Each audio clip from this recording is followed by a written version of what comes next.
अभी ना जाओ छोड़ कर के दिल अभी भरा नहीं। उस दौर के सभी संगीतकारों को तब अपने पहले हिट गाने का इंतजार रहता था। तो भला कौन था जो संगीतकारों की इस मुश्किल को आसान करता था? एक नाम था उस जमाने में जिस पर सबकी उम्मीदें टिकी रहती थीं, और ये नाम था गायक मोहम्मद रफी का।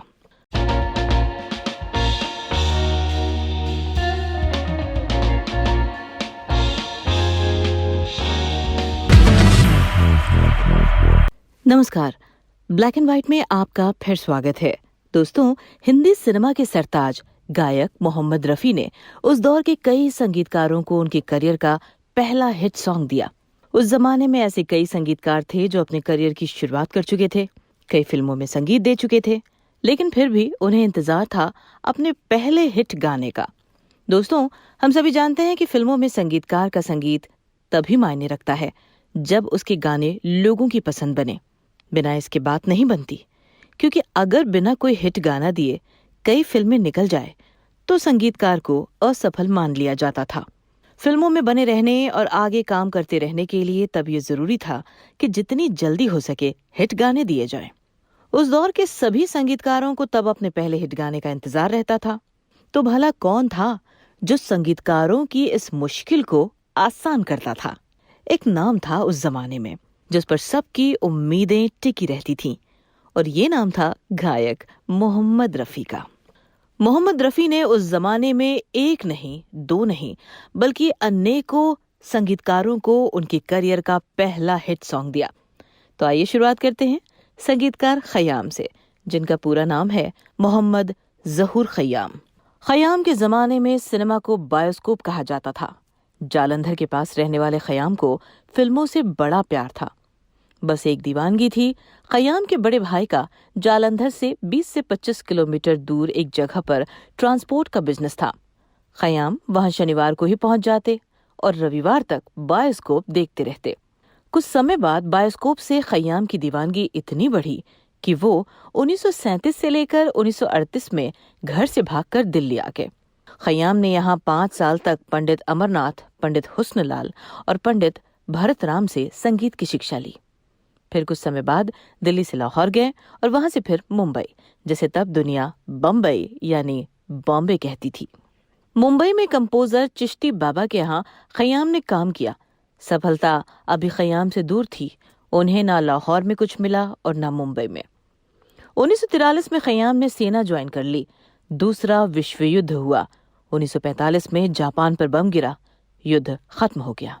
युद्ध के बाद कहा गया कि जो कोई भी सेना छोड़ना चाहता है वो छोड़ सकता है। बायोस्कोप अब भी खयाम के अंदर जिंदा था, लिहाजा उन्होंने सेना छोड़ दी और फिर से लाहौर आ गए कंपोजर चिश्ती बाबा के पास, जो उस समय लाहौर में ही थे। चिश्ती बाबा से तब खयाम को मिलता था 125 रुपए प्रति महीना। कुछ समय बाद खयाम को काम मिला और खयाम लाहौर से आगे मुंबई। साल था 1947। मुंबई में खयाम ने कुछ फिल्मों में गाना गाया। फिर उन्होंने वर्मा जी शर्मा जी नाम से संगीतकार की एक जोड़ी बनाई, जिसमें खुद वो थे शर्मा जी और वर्मा जी थे रहमान वर्मा। शर्मा जी वर्मा जी ने पहली बार बतौर संगीतकार काम किया वली साहब की फिल्म हीर रांझा के लिए। हीर रांझा आई 1948 में। फिर वर्मा जी तो पाकिस्तान चले गए, लेकिन शर्मा जी यानी खयाम ने अपना काम जारी रखा। इसके बाद खयाम ने जो फिल्में की वो थी जमाने की हवा और पुतली। खयाम ने बतौर संगीतकार 3 फिल्में तो कर ली थी, लेकिन सफलता अब भी उनसे दूर थी। और फिर आया साल 1950 और उनकी फिल्म आई बीवी। इस फिल्म में कंपोजर अजीज हिंदी के साथ मिलकर खयाम ने शर्मा जी के नाम से ही संगीत दिया था। फिल्म में कुल 13 गाने थे। इसमें से कुछ गानों को अजीज हिंदी और खयाम ने मिलकर तैयार किया था, जबकि कुछ गानों को दोनों ने अलग अलग तैयार किया था। इन्हीं 13 गानों में से एक गाना था जिसे मोहम्मद रफी ने गाया था, और इस गाने को तैयार किया था शर्मा जी ने यानी कि खयाम ने। अकेले में वो घबराते तो होंगे, से लिखा था वली साहब ने। मिटा के मुझको पछताते तो होंगे अकेले में। दोस्तों, मोहम्मद रफी के इस गाने ने खयाम को वो दे दिया जिसका उन्हें इंतजार था, यानी कि पहला हिट सॉन्ग। खयाम का ये गाना हिट हो गया, लोग खयाम को जान गए, फिल्मी दुनिया में उनकी इज्जत बढ़ गई। शर्मा जी खयाम हो गए और खयाम फिर संगीतकार खयाम हो गए। खयाम ने आगे चलकर मोहम्मद रफ़ी के साथ मिलकर इस दुनिया को एक से बढ़कर एक गाने दिए। जाने क्या ढूंढती रहती है ये आंखें मुझ में, राख के ढेर में शोला है ना चिंगारी है, पर्वतों के पेड़ों पर शाम का बसेरा है।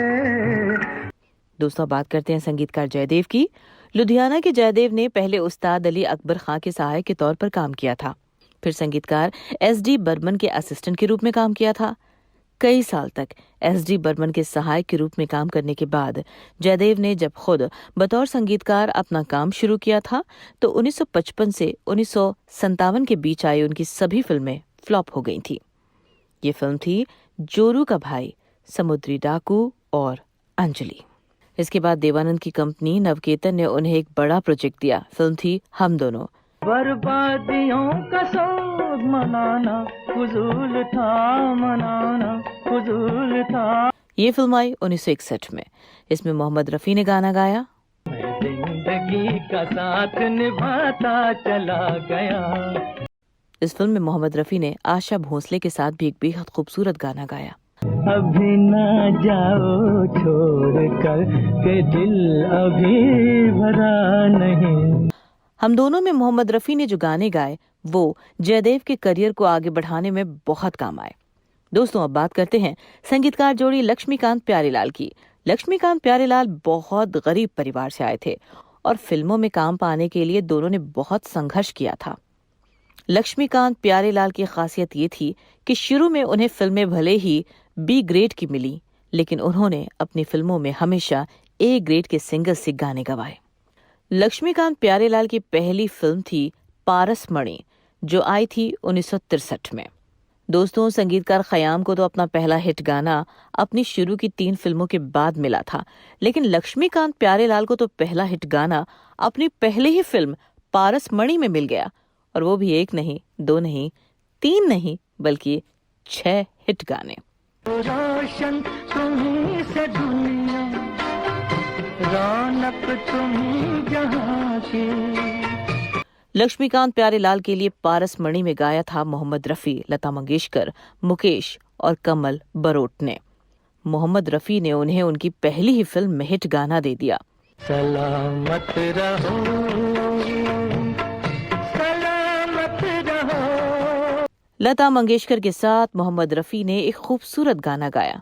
वो जब याद आए, बहुत याद आए। पारस मणि के बाद लक्ष्मीकांत प्यारेलाल और मोहम्मद रफ़ी का साथ लंबा चला, और ऐसा चला कि मोहम्मद रफ़ी की मौत के बाद ही खत्म हुआ। मितवा आज मौसम, आज मौसम बड़ा।